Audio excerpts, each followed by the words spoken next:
Cá estamos de volta e acredito que nós iremos encerrar este período dos nossos estudos. Mas antes, humildemente, vamos ouvir esta agradável melodia.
Muito bem, retomamos. Segundo Joana, para encerrar, ela nos diz assim: não são as circunstâncias que se fazem responsáveis pelo bom ou mau humor do indivíduo, mas a forma pessoal como ele as encara. Olha que diagnóstico maravilhoso. É um diagnóstico este. Não são as circunstâncias, mas sim a forma como ele encara as coisas. O desenvolvimento da emoção é imperativo da reencarnação do espírito, que se aprimora etapa por etapa no processo da evolução, passando pelas sucessivas experiências carnais. Reencarnação. Na medida que a pessoa vai navegando com a sua nau pelas sucessivas reencarnações, ele vai, pela dedução lógica de ser, arregimentando mais e mais experiências e, consequentemente, se libertando e evoluindo.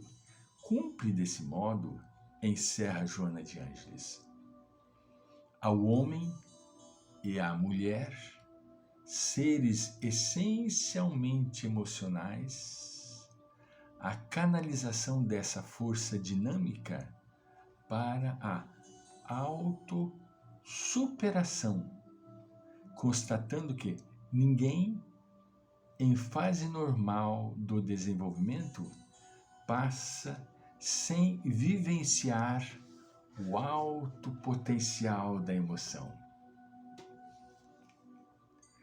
Nós somos seres essencialmente emocionais. Foi dito em todo esse período que nós aqui estudamos, não é? Foi muito bem explicado. Nós trazemos em nós mesmos emoções que são construtivas e emoções que são destrutivas. Qual que é a meta da nossa existência? O ser foi designado para o quê? Para sofrer? Para a felicidade? Para involuir? Não, para evoluir. O ser foi criado para a evolução. E ele se destina ao quê? Se destina à plenitude. A plenitude, ao espírito eterno, pleno. Na nossa existência, o que nós precisamos conseguir vir a ser o homem integral, ou a mulher integral, falando-se dos sexos, o homem e a mulher integrais. Mas o que você quer dizer com integral? Se alimentar de coisas integrais? Uma brincadeirinha desnecessária? Não. Na integralidade, na totalidade do ser. Divino e completo.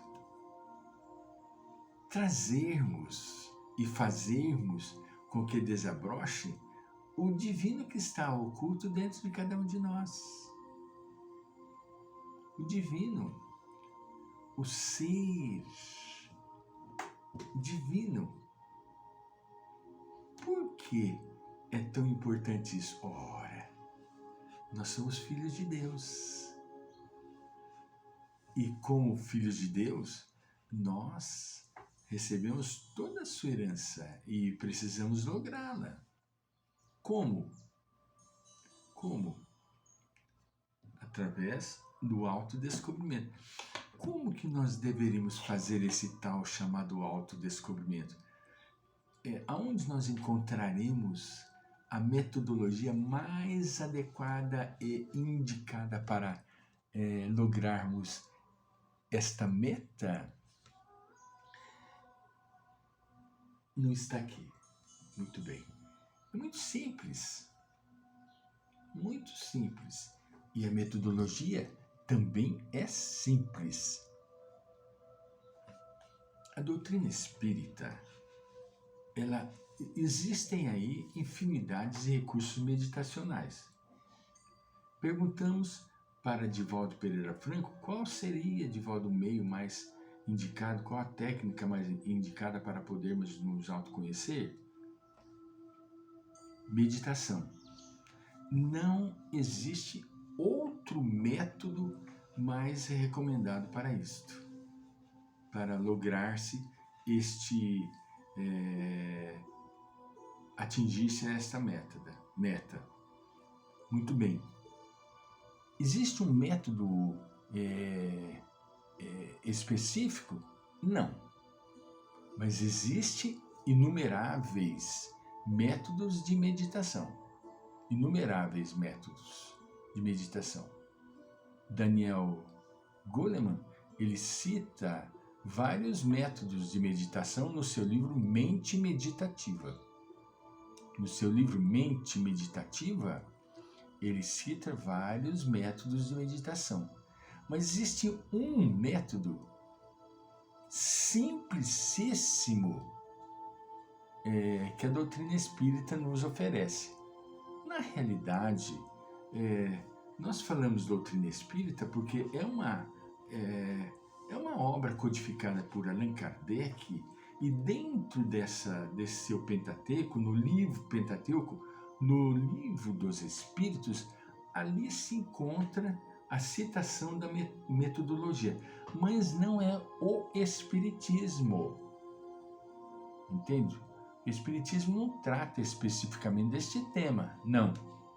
Um espírito chamado Espírito Verdade, da Pleiade dos Espíritos Verdade, nos ofereceu essa metodologia como sendo um recurso inquestionável e um método eficaz. Na pergunta 919 de O Livro dos Espíritos, pergunta 919 de O Livro dos Espíritos, que eu tenho aqui pertinho de mim, entende? Só que está tão bagaçado que eu tenho até vergonha de usá-lo. Tinha até vergonha. Isso nada mais foi do que um livro que caiu aqui dentro da latinha de lixo de lata. Não se preocupe, não foi nenhum acidente espiritual, não. Foi um livro que caiu dentro da latinha de lata. Veja bem, na pergunta 919 de O Livro dos Espíritos, Eu não preparo as coisas assim para vir falar. Eu leio, gravo e quando vem surgindo a necessidade, eu vou buscando, entende? Por isso que tem essas intercorrências naturais para que a nossa conversa seja uma conversa informal, né? Então, na pergunta 919 de O Livro dos Espíritos, quando Kardec inquire, pergunta aos Espíritos verdade, ele faz a seguinte pergunta, na pergunta 919. Conhecimento de si mesmo é o item. Qual o meio prático mais eficaz que tem o homem de se melhorar nesta vida e de resistir à atração do mal? Olha que pergunta profunda de Kardec, porque Kardec era um profundo conhecedor, né? Uma criatura, um druida, uma encarnação de druida, ele era inteligentíssimo, né? Aí o espírito de Santo Agostinho responde: um sábio da antiguidade vô-lo disse: conhece-te a ti mesmo. Com poucas palavras. Os espíritos, verdade, são espíritos de alta hierarquia e com uma mentalidade de síntese incomparável. Só que Kardec não se satisfez. Ele continua: conhecemos toda a sabedoria desta máxima, porém a dificuldade está precisamente em cada um conhecer-se a si mesmo. Olha que sabedoria, né? A dificuldade está precisamente em cada um conhecer-se a si mesmo. Qual o meio de consegui-lo? Qual o meio de consegui-lo? Na pergunta 919A. E Santo Agostinho, não vou ler, para que vocês procurem no livro a resposta maravilhosa de Santo Agostinho. Então nós temos meios para poder lograr o que nós estamos estudando dentro da doutrina dos Espíritos. Na pergunta 919 de O Livro dos Espíritos e pergunta 919A de O Livro dos Espíritos. Tenhamos uma boa tarde, que Deus nos abençoe, hoje, agora e sempre, e conceda-nos a sua paz.